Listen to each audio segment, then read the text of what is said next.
Hey friends, it's TG, and I hope you're having an amazing evening. And just want to talk to you a minute about something that I work with my coaching clients on, and that's the misconception that a lot of them have when they come to me, like, "Hey, so what are the good foods you're going to tell me to eat, and what are the bad foods to stay away from?" And that's where I start with educating them that there are no good foods and bad foods. And that's going to ruffle a lot of feathers. I know a lot of the gurus out there are going to come at me with, "Oh, I can't believe you're telling people that, there's no good or bad foods." There's not. And so let me explain. Let me put this on a simple form, and hopefully my charts here will make a little sense. So this right here is a chicken breast. I know, not the best artist in the world, but you get the idea, right? This is a chicken breast. This is a piece of fish. So if I was to hold up a piece of fish and a piece of chicken, I would ask you, "Hey, are these good foods or bad foods?" And most people would say, "Oh, those are good foods. These are healthy foods. These are foods that you need to eat if you want to lose weight." Then I would ask you to tell me which one has a higher nutritional value than the other. Does the fish or the chicken? Which one's leaner, perceived as a higher nutritional value, better protein, all that kind of stuff? Most people would say immediately the fish. And there's some truth to that, okay? Fish, by all means, is probably nutritional value-wise overall higher than a piece of chicken. So I've got the fish and I've got the chicken. The fish is nutritional value is higher than the chicken. Does it make the chicken a bad food? No. You're like, no, chicken's still good food. This one just says the nutritional value is higher. Okay, so I think we can all agree that neither one of these are bad foods. Definitely the chicken's not a bad food. Its nutritional value may be a little bit lower, probably is, than the fish. So now I'm going to take that scenario and put it aside. And I want to bring in the piece of chicken. And then I want to show you a piece of cake. This is my piece of cake. Whoop, there we go. My piece of cake. So now I've got a chicken breast and a piece of cake. Which one would you say is the bad food? Most people would default say the cake is obviously the bad food, okay?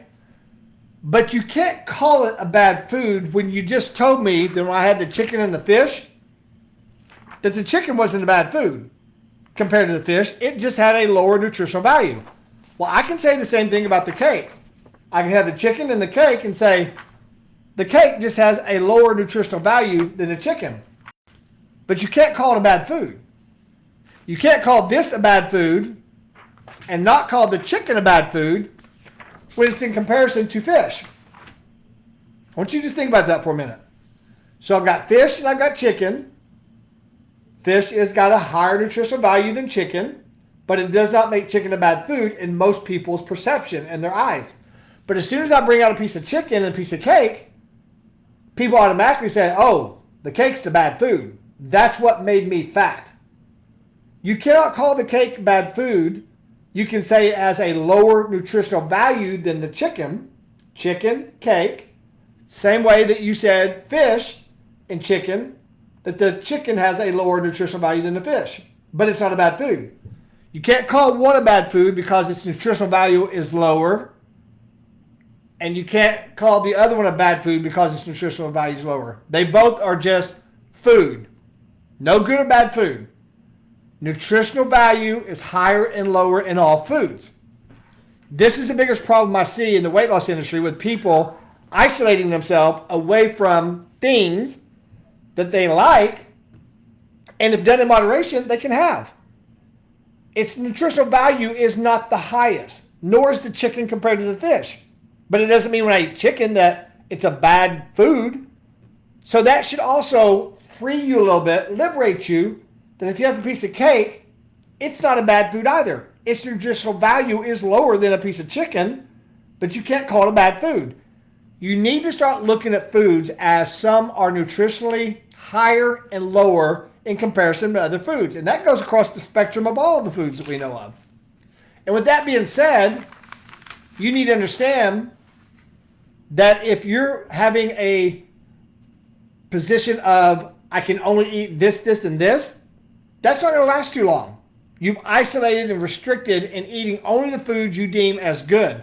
When there's some foods that you call bad that you'd like to have every once in a while. And then the sheer fact that we say we can't have it and we say it's bad, we're like children. You tell us we can't have something, we want it.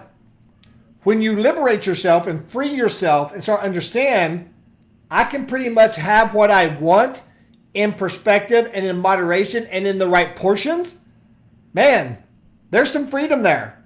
And you'd be amazed at how weight loss starts to happen when you start looking at it from a set of eyes that there's nutritionally higher and lower food. There is no bad food.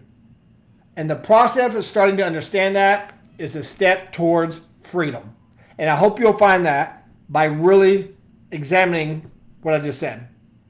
Have a great evening, and I'll talk to you later.